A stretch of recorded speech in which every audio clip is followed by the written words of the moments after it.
ওদের অত চিন্তা কেন?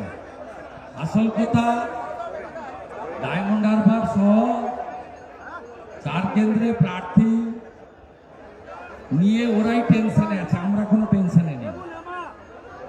কারণ প্রথম লিস্টে এবং দ্বিতীয় লিস্টে অভিজিৎ গাঙ্গুলি, রেখা পাত্র, রাজমাতা, এদের দেখেই ওদের যা অবস্থা হয়েছে, প্রেসার এখন 180-120-তে চলে গেছে। কোনো ওষুধেই প্রেসার নামছে না। তাই কয়লা ভাইপো অত্যন্ত চিন্তিত, ডায়মন্ড হারবারে কে প্রার্থী হচ্ছে।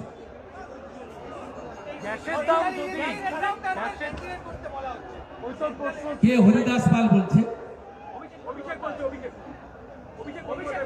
আমি বলবো কৃষ্ণ কল্যাণী যে সিটটায় পদত্যাগ করেছে, ওখানে রাজীব কুমারকে প্রার্থী করে দিন। মুকুটমণিকে পদত্যাগ করতে হবে, সেখানে যদি কেউ থাকে আপনাদের করে দেন। আর হরিকৃষ্ণ দ্বিবেদী আছে, আলাপন ব্যানার্জি আছে, বাগদাতে দাঁড় করিয়ে দেন, যদি ওটা এসসি রিজার্ভ হবে না। অভিষেক বন্দ্যোপাধ্যায় চ্যালেঞ্জ দিচ্ছেন, দাদা অভিষেক বন্দ্যোপাধ্যায় চ্যালেঞ্জ দিয়ে বলছেন যে 5 বছরের জন্য গ্যাসের দাম মকুব করে দিন,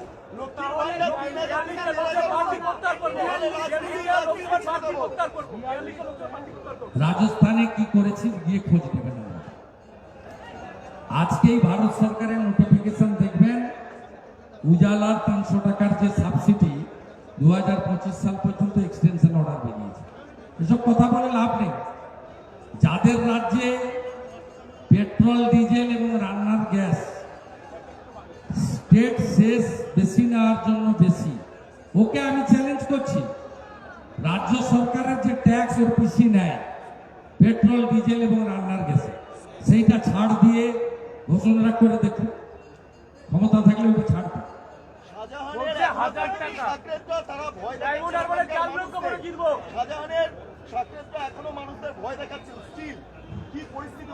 এখনো কিছু বাইরে আছে তো, জিয়ারউদ্দিন মোল্লা, আলমগীর, শিবু হাজরা, উত্তম সর্দার এবং শেখ শাহজাহান, এরা ভিতরে গেলেও এখনো বেশ কিছু গুন্ডা ওখানে আছে। ভরসা রাখুন এজেন্সির উপরে, বিচার ব্যবস্থার উপরে ভরসা রাখুন। প্রধানমন্ত্রী বলছেন 3000 কোটি ফেরত দেবেন। অমৃতা রায়ের সঙ্গে যে ফোন কনভারসেশন, প্রধানমন্ত্রী বলছেন 3000 কোটি ফেরত দেবে। মাত্র 21 টাকা করে 140 কোটি মানুষ মাথা পিছু 21 টাকা পাবেন। 21 টাকার ভোট দিয়ে দেবেন। কেন 21 টাকা সবাই নেব কেন? আমি নেব কেন? আপনি নেবেন কেন? ওর পিসি রোজ valley, Sarada, Alchemist, Pincon, আইকো, Bethell, এই যে চিট ফান্ডের টাকাগুলো ওর পিসি ঝেড়েছে, 3000 কোটি টাকা চিট ফান্ডের যারা সাফারার গরিব মানুষ, ডেলি আনতে ডেলি খান, মোদিজি তাদের টাকা ফেরত করাবেন। চিট ফান্ডে যে সম্পত্তিগুলো অধিগ্রহণ হয়েছে, ইডি অকশন করে 3000 কোটি টাকা পেয়েছে, এবং যেভাবে মেহুল চেসকু এবং নীরব মোদী 83% টাকা পিএনবি-কে ভারত সরকার ইডির মাধ্যমে ফেরত করিয়েছে, একইভাবে চিট ফান্ডে যারা সাফারার, সেই পশ্চিমবাংলার মানুষকে তাদের উপযুক্ত প্রমাণ সাপেক্ষ ইডি টাকা ফেরত করাবে। এটাই প্রধানমন্ত্রী বলেছেন।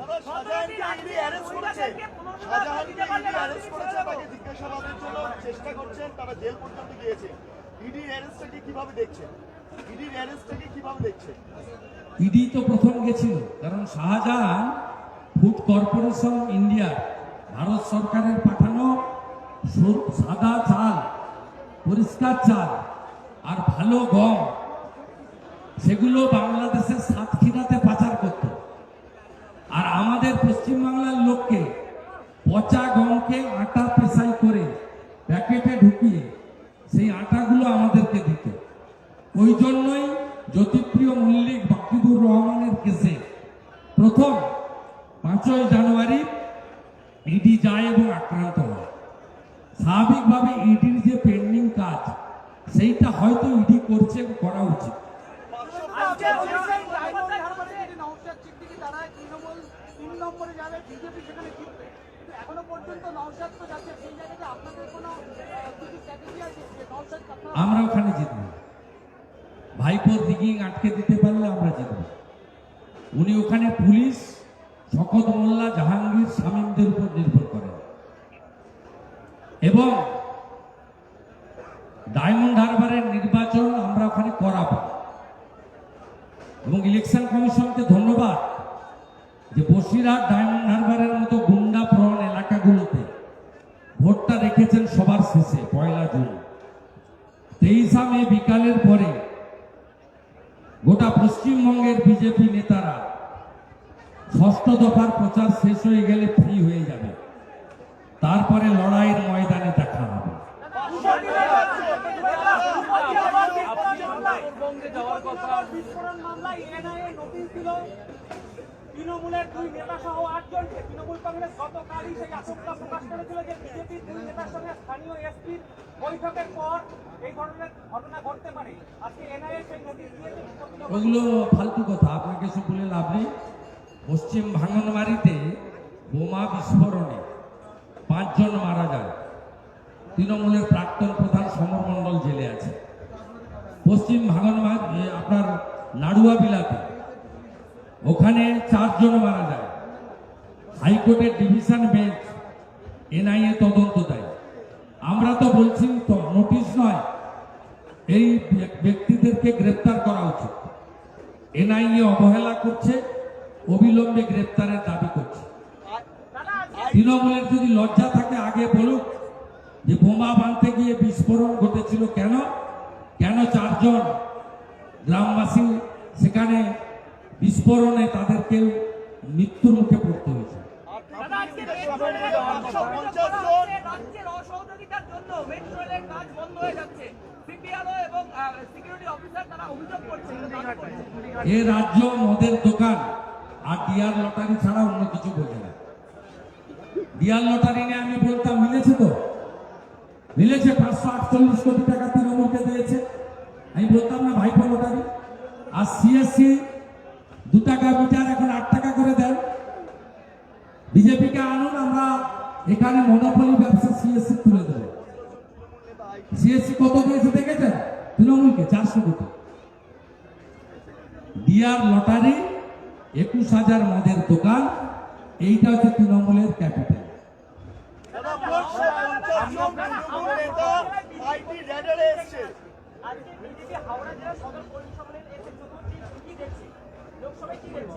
আপনাকে বলবো না,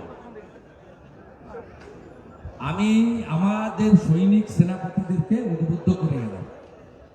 আমরা আজকে এখানে 10,000-এর বেশি কর্মীকে পেয়েছি।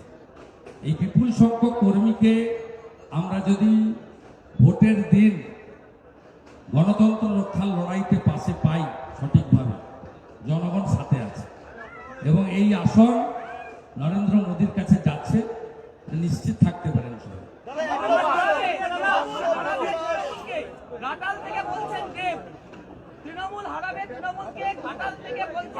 ওর কথা কম বলা ভালো, ওর কথা কম বলা ভালো।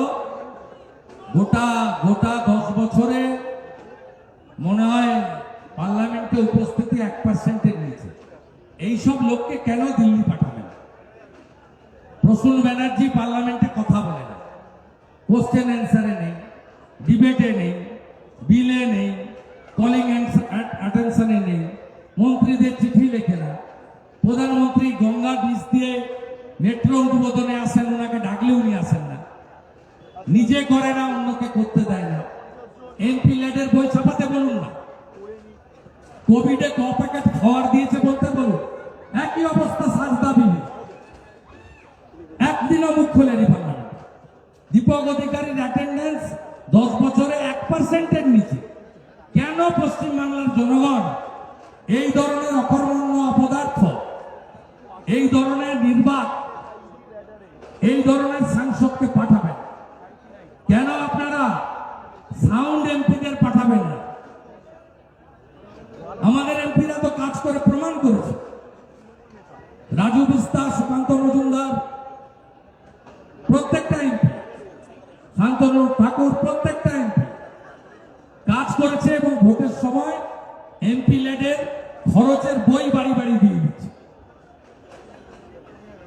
তারা পার্লামেন্টে ভোকাল ছিল। আপনি যে কোনো দিন কোশ্চেন অ্যান্সার পার্লামেন্টে দেখবেন, ডক্টর সুকান্ত মজুমদার আছে, খগেন মুর্মু আছে, লকেট চ্যাটার্জি আছে, সৌমিত্র খান আছে, প্রত্যেক দিন দেখতে পাবেন। কিন্তু ওদের কাউকে দেখতে পাবেন না। সিপিএম এর হলো নাকি সিপিএম এর ভোট শরিককে নিয়ে ক্ষোভ যাচ্ছেন বিকাশ ভট্টাচার্য, নিজেদের ভোট শরিকদের নিয়ে একের পর এক মন্তব্য করছেন। কংগ্রেসের এক মহিলা নেত্রী বলছে সিপিএম যেখানে দাঁড়াচ্ছে সেইখানে প্রচার করবেন না, রাইসেফ যেখানে দাঁড়াচ্ছে সেখানে প্রচার করবেন না। ফরওয়ার্ড কি ব্লককে জোর? নিয়েও ক্ষোভ যাচ্ছেন বিকাশ ভট্টাচার্য। ওই পিন্ডি চটকে গেছে। ওদের অবস্থা খুব খারাপ। বিধানসভায় সংখ্যা নেই। এখানেও ওদের মীনাক্ষীকে পাঠিয়েছিল ভোট কেটে মমতা ব্যানার্জিকে জেতাতে আমার বিরুদ্ধে। 21 সালে কোন প্রবীণ নেতা ওদের যায়নি। যখন ভোটে বাজার ভালো থাকে তখন এরা লড়ে। যখন এই বুড়ো নেতাগুলো শিখবে, বয়স্ক নেতারা, এদের আমি রেসপেক্ট দিয়ে বলছি, এরা যখন দেখে বাজার খারাপ নিজেরা লড়ে না। আমার বিরুদ্ধে মীনাক্ষীকে পাঠিয়েছিল যাতে সনাতনী ভোট কেটে মমতা ব্যানার্জিকে জেতানো যায়। ওর জামানত জব্দ হয়েছিল।